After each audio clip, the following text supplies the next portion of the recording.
తెలంగాణ జాగృతి అధ్యక్షురాలు కవిత ఆధ్వర్యం లోపల హైదరాబాద్లోని సింగరేణి భవన్ను సింగరేణి మారు పేర్ల బాధితులైనటువంటి కార్మికుల పిల్లలంతా కలిసి ముట్టడించారు. అయితే ముందుగానే సమాచారం అందుకున్నటువంటి సింగరేణి అధికారులు పోలీసులకు సమాచారం అందించడంతో భారీ ఎత్తున ఇక్కడ పోలీసు బలగాలను మోహరించారు.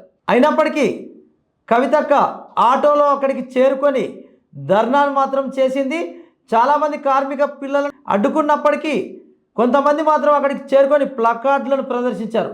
సింగరేణి యాజమాన్యం గత 40 ఏళ్ల క్రిందట తీసుకున్నటువంటి నియామకాల లోపల అప్పట్లో ఎవరికి ఉద్యోగం చేయాలంటే కావలసినటువంటి ఎంప్లాయ్మెంట్కి సంబంధించినటువంటి సమాచారం కానీ వాళ్ళకి ఎంప్లాయ్మెంట్ కార్డు అని లేకపోవడం వల్ల ఎవరికైతే ఉన్నాయో వాళ్ళ పేర్ల మీద అప్పుడు సింగరేణి అధికారులు కూడా తీసుకున్నారు. ఎందుకంటే అప్పుడు ఉద్యోగులు దొరకలేదు, మైన్లలో పనిచేసే వాళ్ళు దొరకలే కాబట్టి ఎవరో ఒకరి పేరు మీద జాయిన్ కండి అని చెప్పేసి కార్మికులను తీసుకోవడం జరిగింది.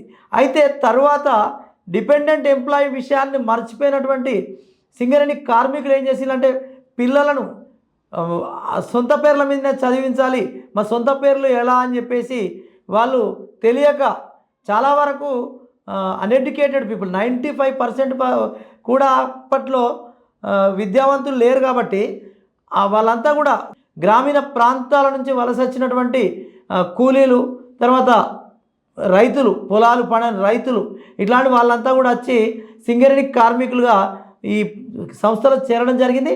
అప్పట్లో మాత్రం ఆ అధికారులు ఏదైతే జాయినింగ్ రికార్డ్ లోపల చేసుకున్నటువంటి సర్వీస్ రికార్డ్ లోపల ఒక పేరు ఉంది, తర్వాత ఇప్పుడు వాళ్ళ పిల్లలకు వాళ్ళ సొంత పేరు మీద చదివించుకున్నారు కాబట్టి సర్టిఫికెట్ల కోసం ఈ 2 పేర్ల మధ్యలో ప్రాబ్లం ఉంది కాబట్టి ఇప్పుడు డిపెండెంట్ ఎంప్లాయ్మెంట్ అనేది వాళ్ళకు వర్తించట్లేదు.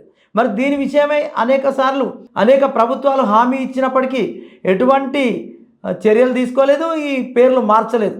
డిపెండెంట్ ఎంప్లాయ్మెంట్ గత కొద్ది కాలంగా జరుగుతుంది. అయితే ఈ జరిగినటువంటి సమయం లోపల విజిలెన్స్ ఎంక్వైరీ అని వీళ్ళది మారు పేర్లు అని చెప్పేసి కొంతమంది కంప్లైంట్ చేయడం వల్ల, లేదా సింగరేణి స్వయంగా విజిలెన్స్ ఎంక్వైరీ అని పెట్టి కావాలని ఉద్దేశపూర్వకంగా వీళ్ళందరినీ ఆపింది. అలియాస్ సర్టిఫికేట్ అనేది కానీ ఇంకేదైనా కోర్టు నుండి తేవడం కానీ ఏది జరిగినా కూడా వీళ్ళకి వర్తించలేదు.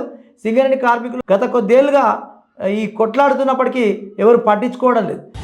ఏదైతే హైదరాబాద్ లో ఉన్నటువంటి సింగరేణి భవన్ వద్దకు వచ్చి ఏదైతే అనేక సంవత్సరాల నుంచి మార్పేరు మరియు విజిలెన్స్ పెండింగ్ కేసుల సమస్యలతో ఇబ్బంది పడుతున్న మా యొక్క సమస్యను పరిష్కరించాలని చెప్పేసి సింగరేణి భవన్ వద్దకు వస్తే ఈరోజు ఏదైతే పోలీసులు ఇక్కడికి వచ్చి పొద్దు నుంచి కూడా మమ్మల్ని వాట్సాప్లు కానీ అన్ని రకాలుగా చూస్తూ మమ్మల్ని ఇబ్బంది పెట్టి కవితక్క గారు ఈ యొక్క సమస్య పైన వచ్చి పరిష్కరించాలని చెప్పేసి రావడానికి వస్తే వాళ్ళని ఇబ్బంది పెట్టడం జరిగింది. ఈరోజు అన్యాయంగా అరెస్టులు చేయడం అనేది సరైనది కాదు.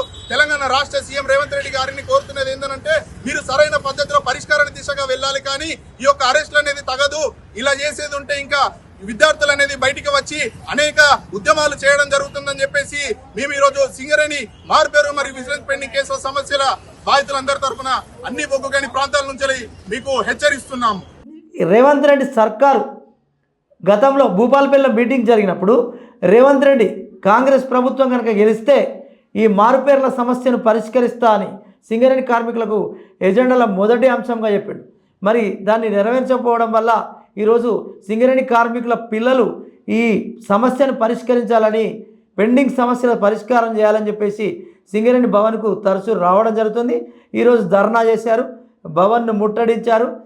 పోలీసులు అనేక చోట్ల అడ్డుకున్నప్పటికీ చాలా ఉత్సాహంగా ముందుకొచ్చి కార్మికుల పిల్లలు ఈ ఉద్యమాన్ని చేయడం జరిగింది. ఈ సందర్భంగా తెలంగాణ జాగృతి అధ్యక్షురాలు కవిత మాట్లాడుతూ ఈ పెండింగ్ సమస్యల పరిష్కారం కూడా చేయాలి, సింగరేణి పేర్లు ఏవైతే ఉన్నాయో మారు పేర్లను కూడా తీసుకొని కార్మికుల పిల్లలకు అవకాశాలు కల్పించాలి, ఉద్యోగ అవకాశాలు కల్పించాలి అని చెప్పేసి కోరారు.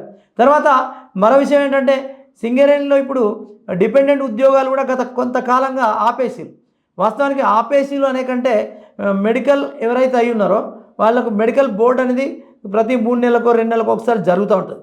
ఈ బోర్డు గత 7-8 నెలలుగా నిలిపివేసి, అంటే ఉద్యోగాలు ఇవ్వద్దనే ఉద్దేశపూర్వకంగా నిలిపివేశారని చెప్పేసి కార్మికుల పిల్లలు, తర్వాత ఈ తెలంగాణ జాగృతి నాయకులు, కార్యకర్తలు కూడా అందరూ ఆరోపిస్తున్నారు. అయితే ఈ ధర్నా విజయవంతమైంది, కానీ ఎటువంటి వీళ్ళకు హామీ ఇచ్చే వాళ్ళు అక్కడ లేరు. ఈ ధర్నా జరిగినప్పటికీ ఎటువంటి వాళ్ళకు న్యాయం జరగలేదు.